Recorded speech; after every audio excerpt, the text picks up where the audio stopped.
उसी तरह से मेरे जो दीगर भाई यहाँ पर बाहर से नमाज़ पढ़ने के लिए तशरीफ़ रखे हैं, मैं आपसे भी गुजारिश करूँगा, आपके नाम भी मेरा ये पैगाम है कि आप अपने बेटों को भी आलिम दीन बनाइए, आलिम दीन बनाइए। कम से कम आपका एक बेटा ऐसा हो जिसके पास शरई इल्म मौजूद हो, और अगर ऐसा होगा तो वही बेटा आपका काम आएगा।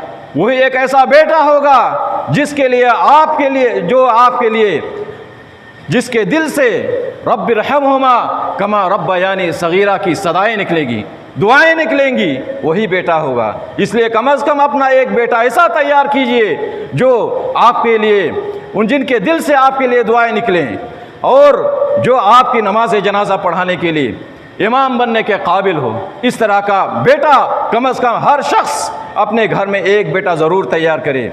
मेरे भाइयों, ये दूसरा पैगाम था आप तमाम के नाम। मेरा तीसरा पैगाम अमूमी तौर पर तमाम लोगों के लिए है। तमाम लोगों के लिए मेरी ये नसीहत है। आज का ये पुरफिदन दौर, मादियत परस्त ज़माना, इस ज़माने के अंदर, इस दौर के अंदर आपको ऐसे लोग मिलेंगे जो आपको कहेगा, मेरे भाई पढ़ाई लिखाई में क्या रखा है, मेरे भाई मस्जिदों में कुछ नहीं रखा है, नमाजों में कुछ नहीं रखा है। इस वक्त में आप 2-4 पैसे कमा लो, बैंक बैलेंस जमा कर लो, मुसीबत के वक्त काम आएगा। मेरी नसीहत यह है, मेरी नसीहत आप तमाम को यह है कि मादियत के पीछे मत भागिए। अल्लाह रब्बुल आलमीन ने जितनी दौलत आपके किस्मत में रखी है, आप जायज़ तरीक़े से कोशिश करते जाइए, वो दौलत आपके कदमों पर आ जाएगी। लेकिन जो नसीहत मैं आपको करना चाहता हूँ कि लोग कहते हैं कि इस वक्त में आप पैसे कमा लीजिए, मुसीबत के वक्त काम आएगा। मैं आपको कहता हूँ कि इस वक्त में आप अपने रब को मनाने का हुनर सीख लीजिए, मुसीबत आपके ऊपर आएगी ही नहीं, मुसीबत ही नहीं आएगी आपके ऊपर। आपके रब को मनाने का सलीका सीख लीजिए, आपके ऊपर मुसीबत ही नहीं आएगी। ये मेरी नसीहत है आपको।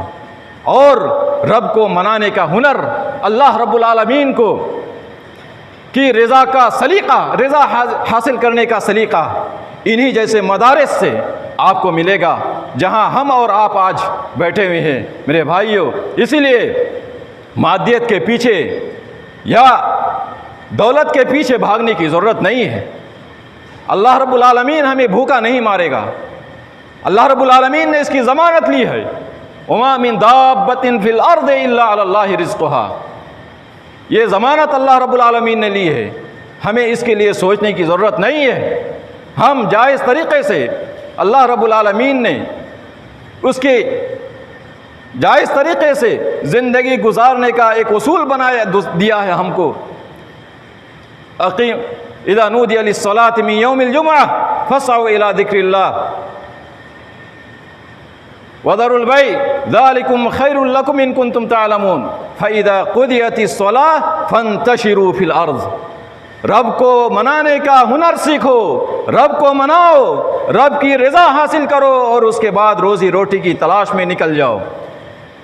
यह है असल ज़िंदगी, यह हमारा असल मकसद होना चाहिए मेरे भाइयों। तो यही मेरी नसीहत है तीसरी नसीहत के तौर पर। चौथी नसीहत, चौथा पैगाम आप तमाम के नाम यह है, मेरे अज़ीज़ तलबा, आप कोई मामूली इंसान नहीं है, आप अपनी कौम और मिल्लत का सरमाया हैं।